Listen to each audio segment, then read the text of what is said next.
Muchas gracias por atendernos y prestarnos un ratito de tu tiempo con nosotros. Un placer. Volviendo años atrás, ¿cuál es tu primer recuerdo que tienes del mundo de la fotografía?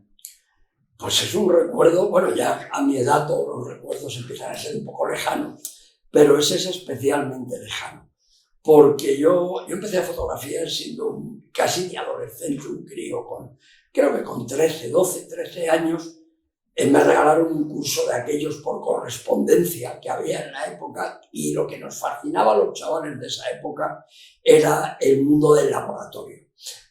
El cuarto oscuro, que se decía, toda la cacharrería, y sobre todo esa magia de meterte en una habitación con una luz roja y que de un papel en blanco sumergido en un líquido, que era el revelador, surgiera una imagen. Ese fenómeno de la fotografía que ahora llamamos analógica, que a mí me gusta más llamar química, y que ahora para muchos jóvenes es una verdadera aventura, es un mundo casi mágico. Bueno, pues era la fotografía de mi época, y entonces, como tantos chavales, me aficioné a la fotografía en gran parte por el placer del cuarto oscuro, por el placer de revelarte tus propias fotos.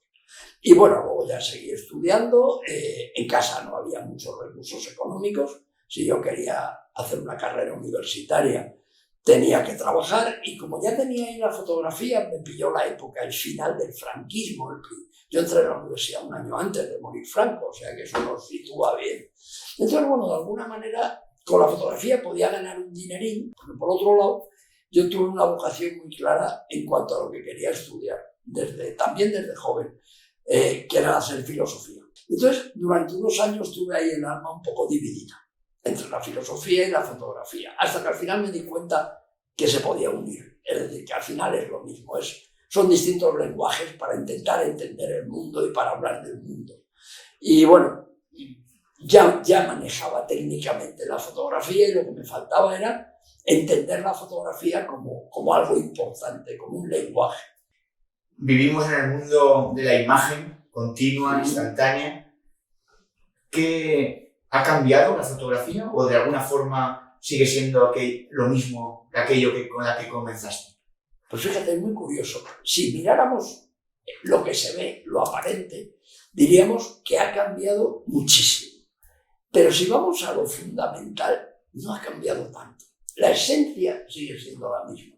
Hay un gran teórico de la fotografía que dirigió muchos años en el MoMA de Nueva York, el departamento de fotografía, Sarkowski, y él siempre decía que la fotografía nació entera, que es una idea muy bonita.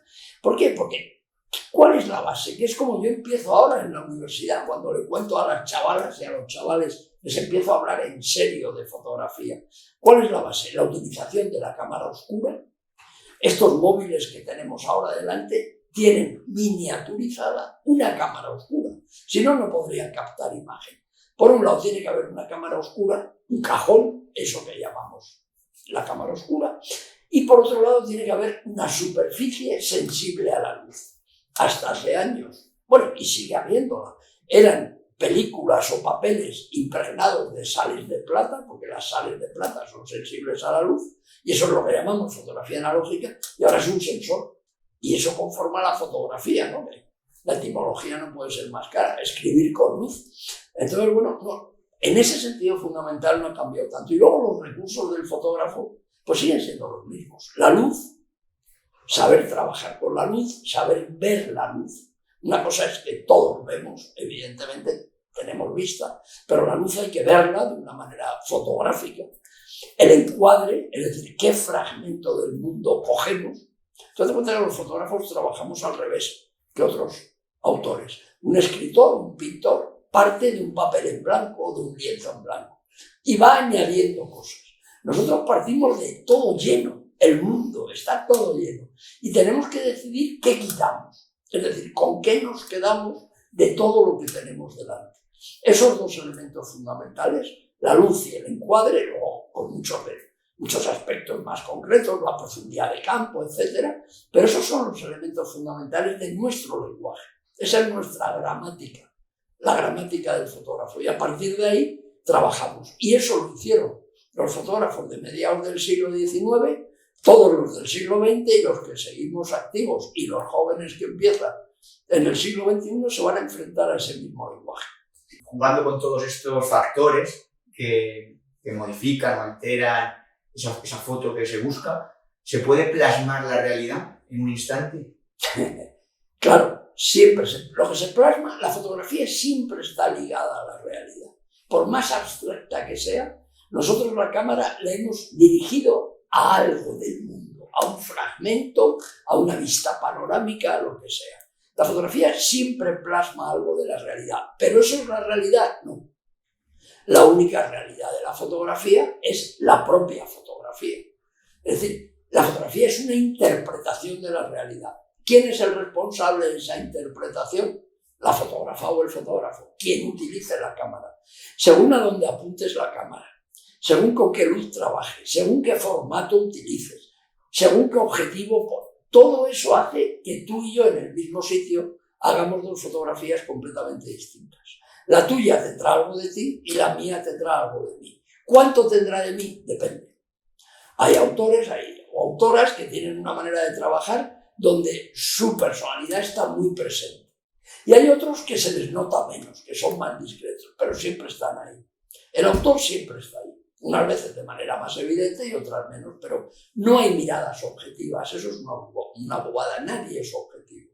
La propia realidad no es objetiva, no sabemos qué es la realidad. La realidad sabemos lo que es cuando nosotros la interpretamos. Esto ya en filosofía y no me voy a ir por ahí, pero ya lo explicaba Kant muy claramente. O sea, la realidad en sí es algo ininteligible. La tenemos que aplicar en nuestras coordenadas del espacio, el tiempo, etc.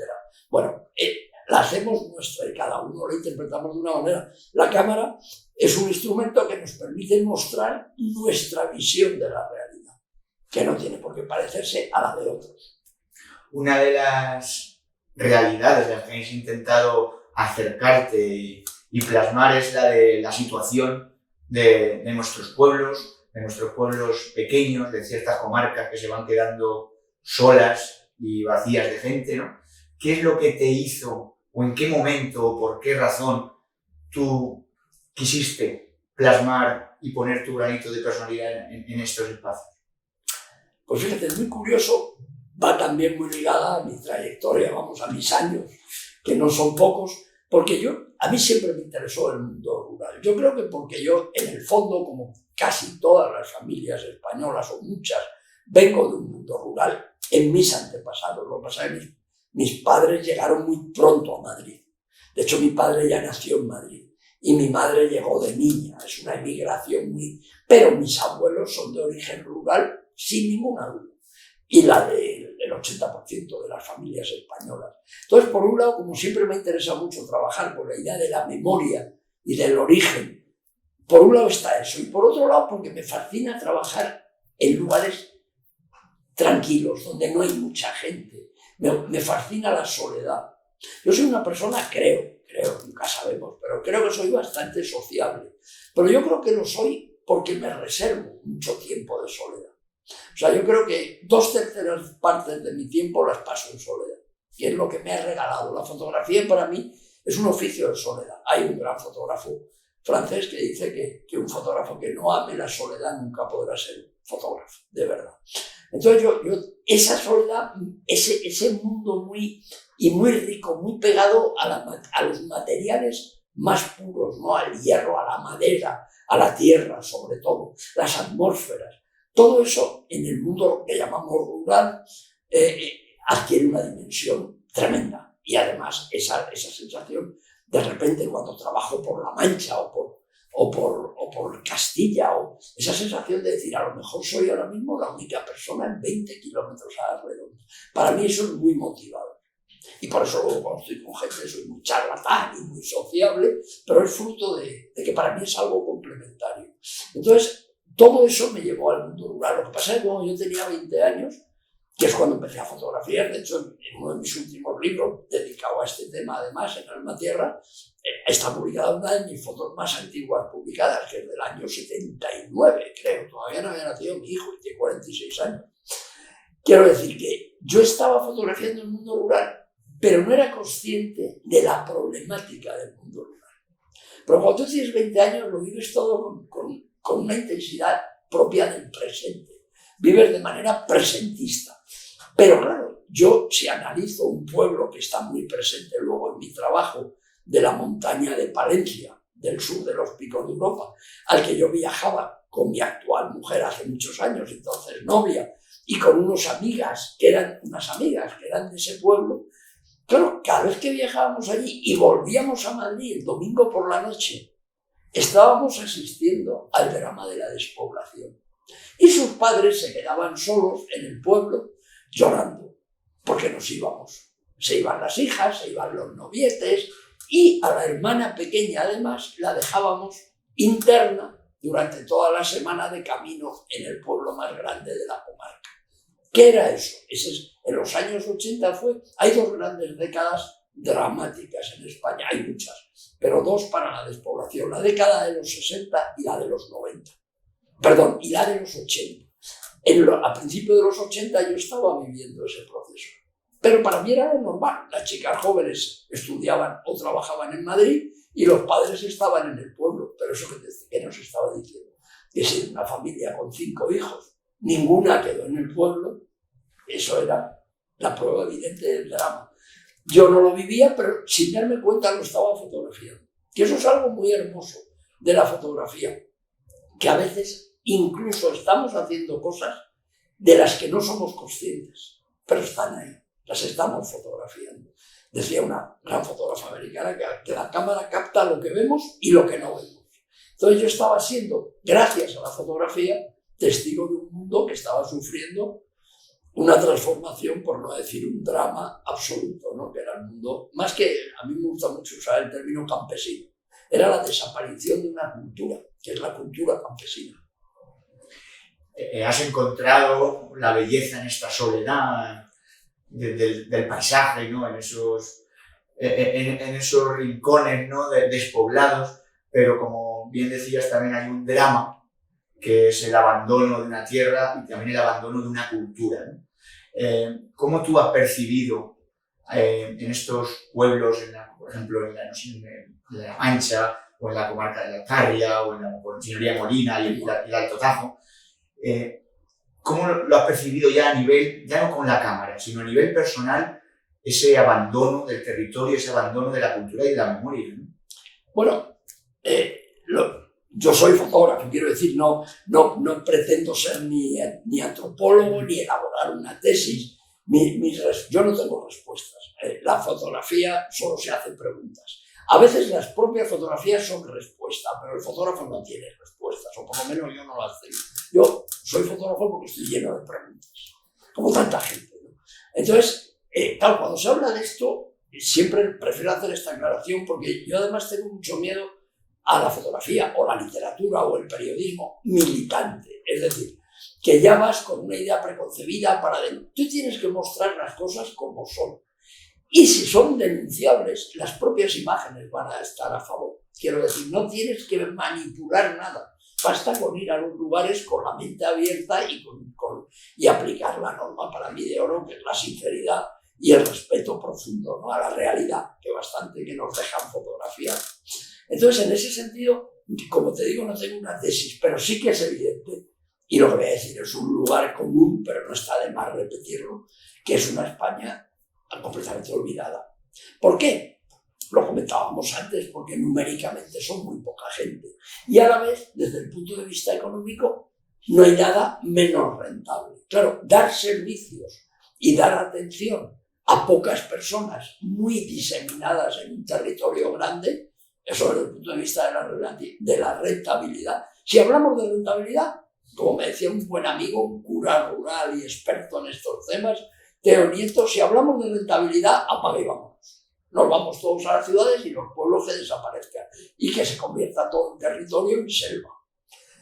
Eso es un absurdo, porque esa gente son ciudadanos de primera y tienen los mismos derechos, pagan, no los mismos, en proporción más impuestos y en proporción reciben infinitamente menos. Entonces, claro, ese es el drama. Hay un periodista que, junto a todos estos términos de la España vacía, la España vaciada, que a mí no me gustan demasiado porque son Son muy buenos para poner el foco, pero enseguida se vuelven muy reduccionistas.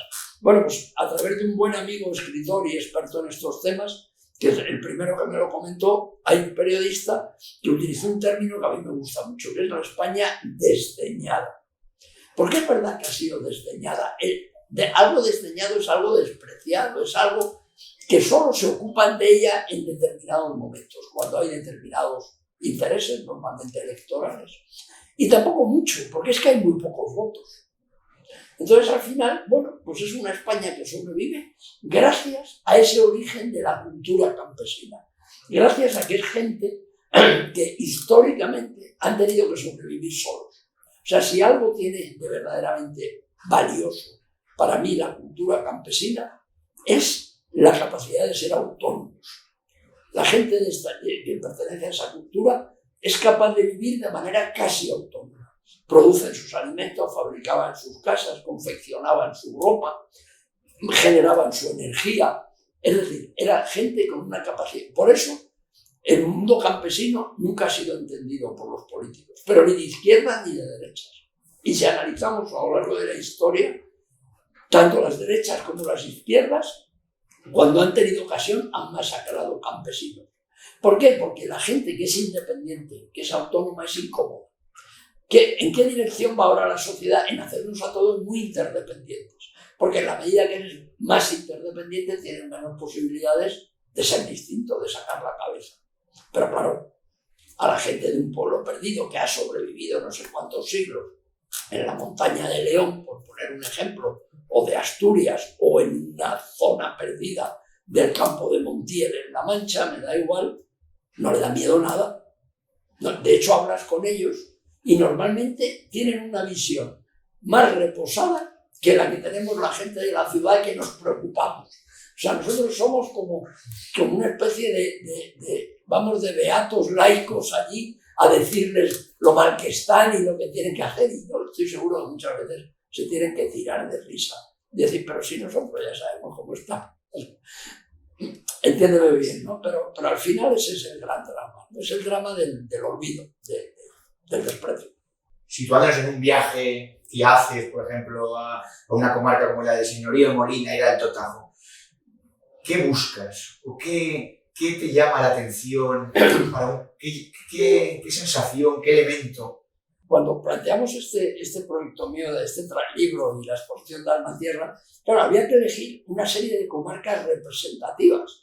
Y creo que hay un total, más o menos de 25 comarcas representadas en mayor o menor medida. Pero yo siempre digo en broma pero se quedaron 250 atrás. O sea, ¿por qué elegir esas? Pues a veces por motivos un poco subjetivos, ¿no? Que también tienen que ver más con la intimidad de la persona que hace el trabajo.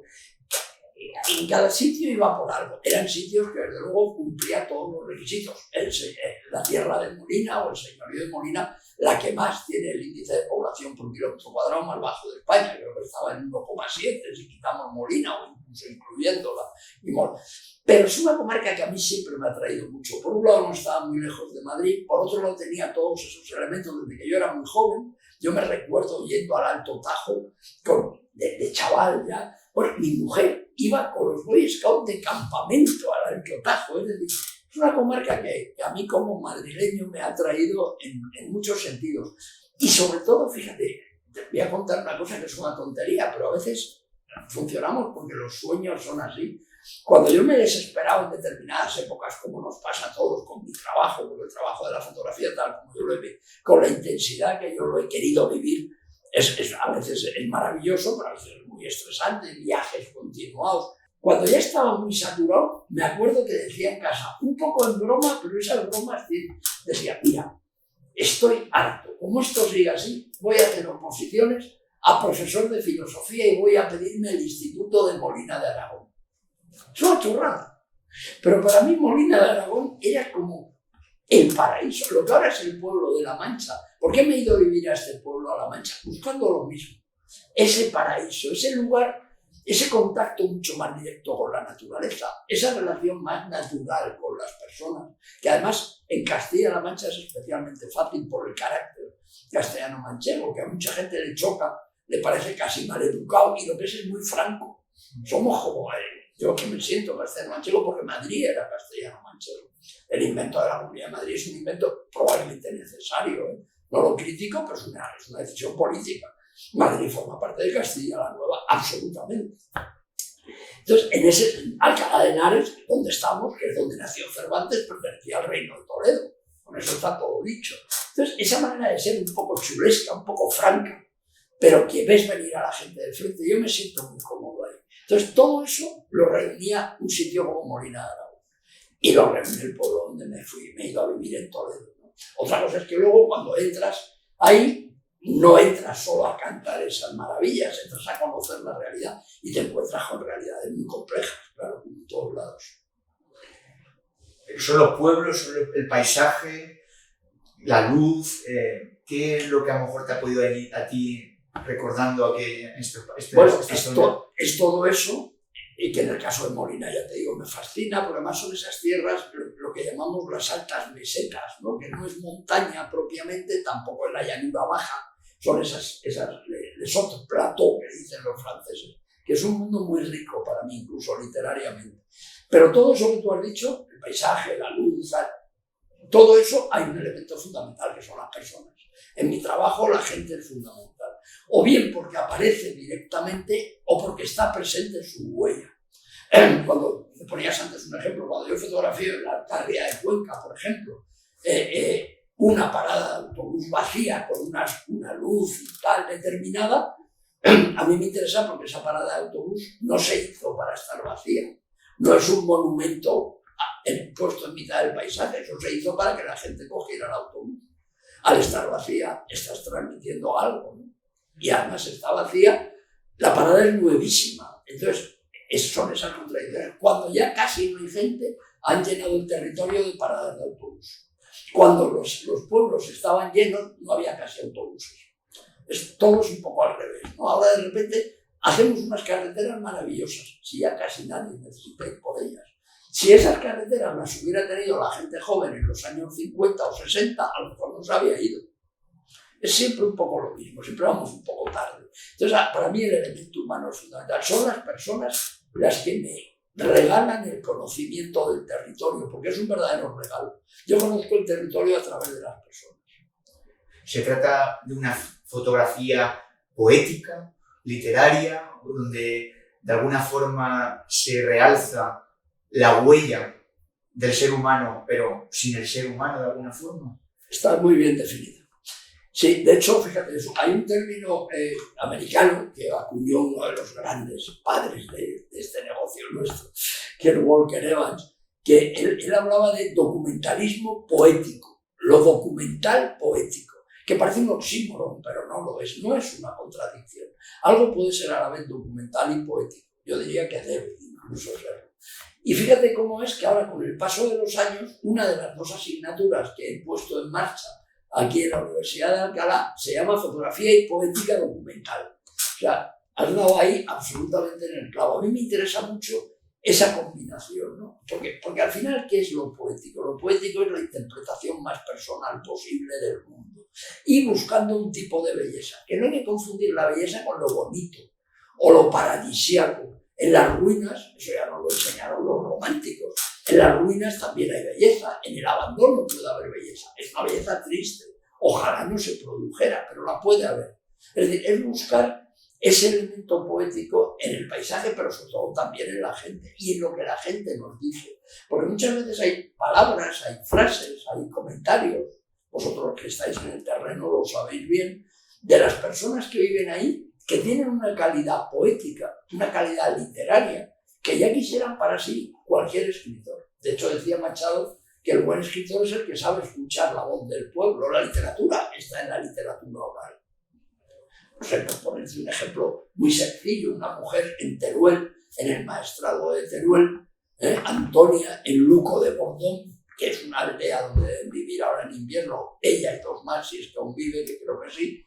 En un momento yo le pregunté por qué seguía viviendo en el pueblo y dijo, yo sigo aquí en el pueblo porque aquí todo me habla. No puedes decirse eso de manera con mayor riqueza poética y mayor economía de lenguaje, que es una de las condiciones de la buena literatura. No hablar por hablar, ¿no? aquí todo me habla. Una mujer que no es especialmente culta ni universitaria, no lo necesita, pero ella sabe que ahí le habla todo. Le hablan los objetos, pero le hablan sus propios antepasados, que están ahí enterrados. Entonces, ella quiere estar en su pueblo porque allí todo le habla. Bueno, ese es el gran regalo de este trabajo, ¿no? Contactar con esta gente y recibir ese tipo, como te diría, casi de emanaciones de pura humanidad, ¿no? que hay detrás de todos estos personajes, sin idealizarlos. O sea, no hay nada que me moleste más que esa tonta idealización de los neorurales, es que el pueblo no. Los pueblos son durísimos. El 90% de la gente de la ciudad no resistiría en un pueblo un invierno, porque en verano estamos todos bien, pero hay que ir en invierno, que es cuando a mí me gusta ir y trabajar. No hay ningún tipo de idealización, pero no se puede negar, sin embargo, que lo que hay ahí es una gran riqueza antropológica, cultural, etc. De otro tipo, es una gran riqueza que no está en los libros, que no está en las universidades, en algunos libros sí, pero no cabe duda que es una cultura de una gran riqueza que además, por una serie de casualidades, que es la época que nos ha tocado vivir, estamos asistiendo a su desaparición, porque no hay duda que como cultura está desapareciendo. Esto no quiere decir que los pueblos vayan a desaparecer, pero tienen que ser otra cosa. Lo que no va a poder vivir es el 80% de la población española de trabajar en el campo como se trabajaba en el siglo XX, a principios del siglo XX, eso se acabó. Y además probablemente se tenía que acabar. ¿Puede ser la fotografía o es la fotografía una herramienta crucial o importante para luchar contra la despoblación o al menos sensibilizar contra la despoblación o el abandono y el deterioro de estos territorios?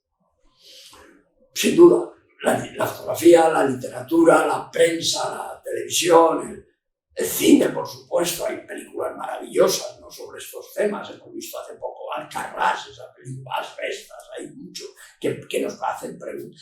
Pero fíjate, yo creo que los mejores trabajos siempre serán aquellos que no se han hecho con vocación de concienciar.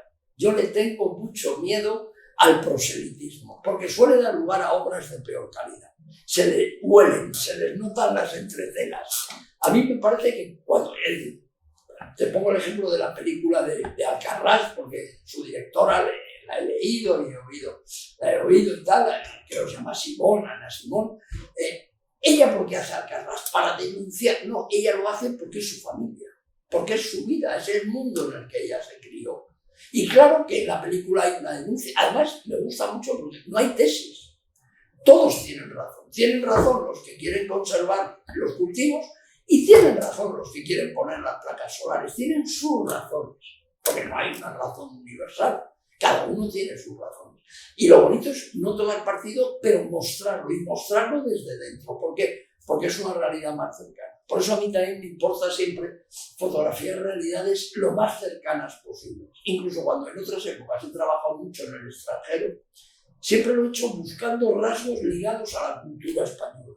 Trabajo mucho en Portugal, en Marruecos, en los países del habla portuguesa, pero siempre buscando esa huella cultural que me permite conectar, porque yo creo que el gran enemigo de la fotografía y probablemente de la cultura, pero en fin, no quiero ir más allá, es el exotismo. Lo exótico siempre nos llama la atención de entrada, pero luego no tiene chicha. En cambio, cuando tú trabajas con algo que controlas, que conoces desde dentro, donde te puedes implicar más emocionalmente, evitas el peligro del qué bonito y entras en otro nivel, ¿no?, de narración y de posibilidades. ¿Y crees que estamos a tiempo aún de comprender esta memoria que guarda la tierra?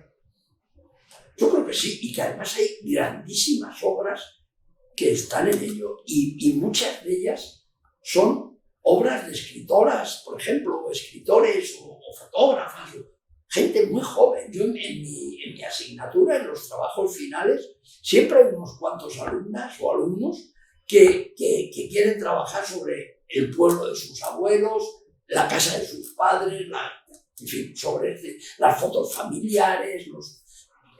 Claro que hay interés. ¿Cómo no vamos a tener? Si somos memoria, todo el mundo. Digo, si es bien conducido. Todo el mundo tiene interés por la memoria. Y yo creo que sin problema, como le gusta decir a este amigo mío, a Julio Llamazares, al escritor, ¿sabes cuál es el problema? Que el diagnóstico está ya muy bien hecho. Seguimos diagnosticando el problema. La gente que se mueve más en el ámbito del arte, desde el arte. La gente que se mueve en el ámbito de la ciencia, de las ciencias humanas, la gente que se mueve en el ámbito de la arquitectura. Claro, todo diagnóstico, pero es que ya está diagnosticado. Y el diagnóstico es clarísimo. Siempre lo dice Julio con mucha gracia. El enfermo se muere. Ahora vamos a ver qué aplicamos. Yo soy de la opinión que puede parecer pesimista, pero no lo es tanto, porque a veces el realismo es mejor que el mal optimismo, ¿no?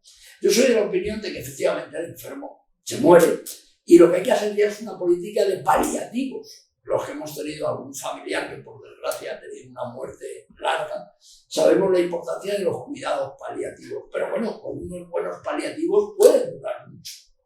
Pero evidentemente lo que no podemos pretender de manera un poco tonta y un poco utópica, en el peor sentido de la palabra, es que se vuelva a esa cultura campesina, se vuelva a una ruralidad que desapareció. ¿Por qué no? Y además los que menos derechos tenemos son los que venimos del ámbito urbano, aunque nos vinculemos con la mayor sinceridad del mundo, o en mi caso y en otros, ya más radical, aunque nos vayamos a vivir a un pueblo. Pero yo vivo en un pueblo, pero como yo soy una persona urbana. Como decía Delibes, hace muchos años, en una entrevista, no, yo me voy al campo a vivir encantado, pero con mi biblioteca y mi equipo de música. Claro, que es como yo vivo. O sea, ¿qué diferencia hay de cómo yo vivía en Madrid en el pueblo? Pues que disfruto de la naturaleza, que me muevo en un entorno humano más asequible, más agradable, más cercano, que tengo pocos vecinos y con los que tengo me llevo bien, pero sobre todo que disfruto del contacto directo con la naturaleza. Pero al final yo a veces lo digo en broma, digo, bueno, yo más que a un pueblo me he ido a vivir a un paisaje. Y dentro del paisaje que a mí me motiva, que es ese mundo muy cervantino, muy manchego, pues he elegido un pueblo que reunía una serie de características, la buena comunicación, una relativa cercanía a Madrid, etcétera, etcétera, que me era cómodo para vivir, pero yo no tenía una vinculación afectiva, no es el pueblo de mis antepasados ni nada. Entonces, ¿que gente como yo va a salvar los pueblos? Bueno, a lo mejor sí, pequeños profesionales, pero vamos a hacer otra cosa de los pueblos. Yo no me he ido al pueblo a poner una huerta, a comprar olivas, comprarme un tractor y ponerme a trabajar la tierra, porque sería absurdo, no es mi mundo, yo no lo he mamado, tendría que empezar de cero.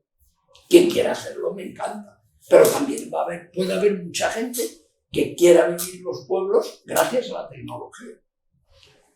Yo me planteé vivir en un pueblo cuando empecé a trabajar en soporte digital, cuando me pasé a la fotografía digital.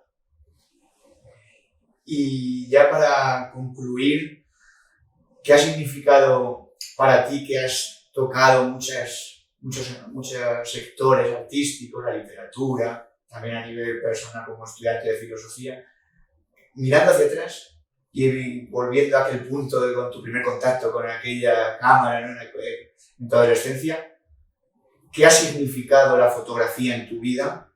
A título personal, todo, es mi vida. Yo ya no puedo decir que ni siquiera mi oficio, que es una palabra que reivindico y me encanta.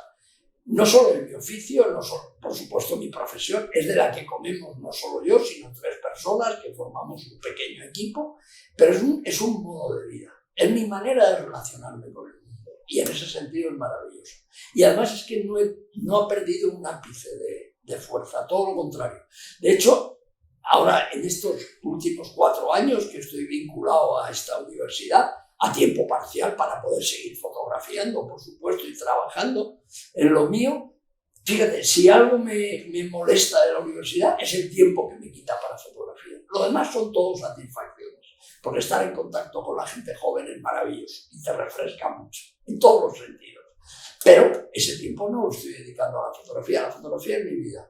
En fin, por resumir, para mí es el mejor oficio del mundo. Nos pagan por mirar.